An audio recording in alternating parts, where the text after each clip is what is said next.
It's Saturday afternoon. You have a list of things you want to do. That project you want to start, the workout you planned, the closet you need to organize. But first, you just sit down on the couch, just for a minute, to check your phone. 2 hours later, you're still there. You've fallen into the couch vortex. The to-do list seems like a distant, impossible dream. You blame yourself. I'm so lazy. I have no motivation. But what if you're not lazy? What if you're just obeying the laws of physics?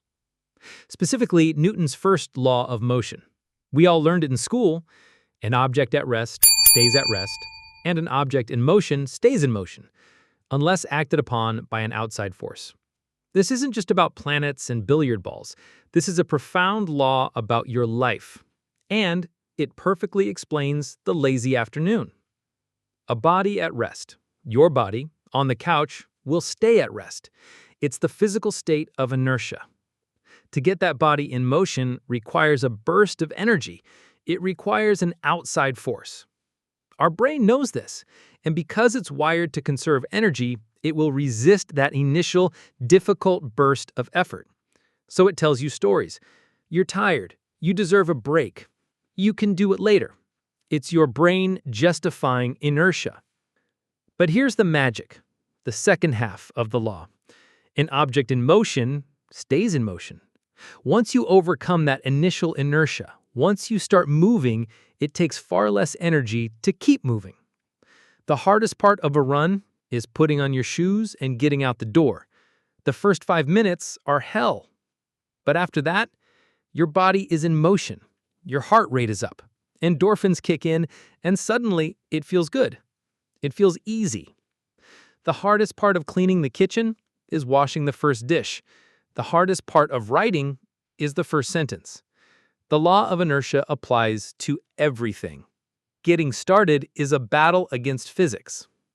So, if we know this, how do we hack it? How do we become the outside force for our own lives?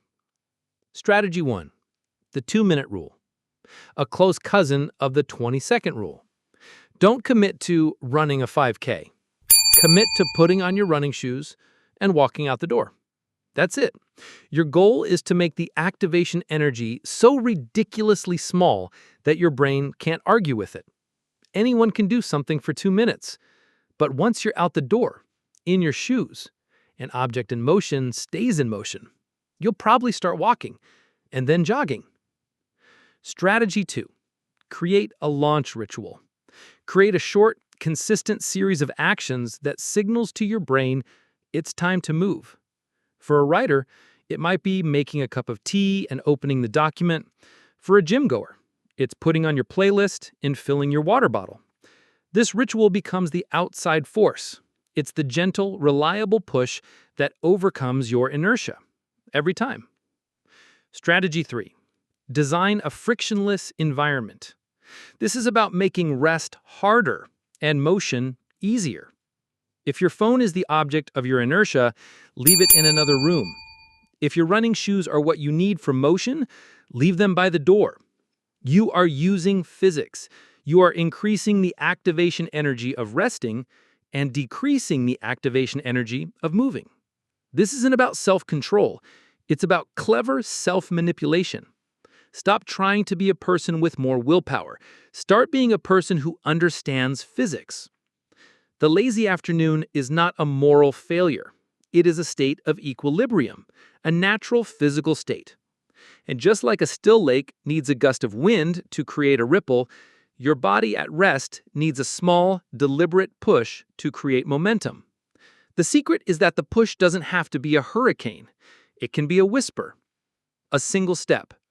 A 2-minute action is enough to disrupt the powerful force of inertia. Once you're in motion, everything changes. The next step is easier. The task feels less daunting. You create a virtuous cycle. Motion creates motivation, which creates more motion. Your couch doesn't have magical powers.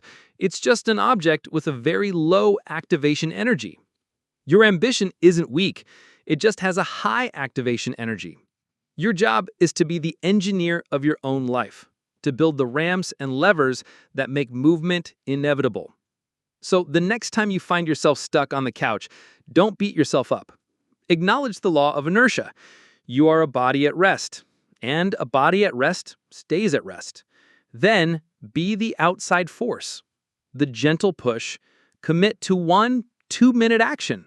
Stand up, put on your shoes, wash one dish, and then let the second half of Newton's law take over. Let the object in motion stay in motion. If you're ready to overcome inertia, apply a small force to that like button and subscribe to keep your mind in motion. Share this with your favorite procrastinator. And in the comments, tell us 1 2-minute action you'll use to be the outside force in your life today.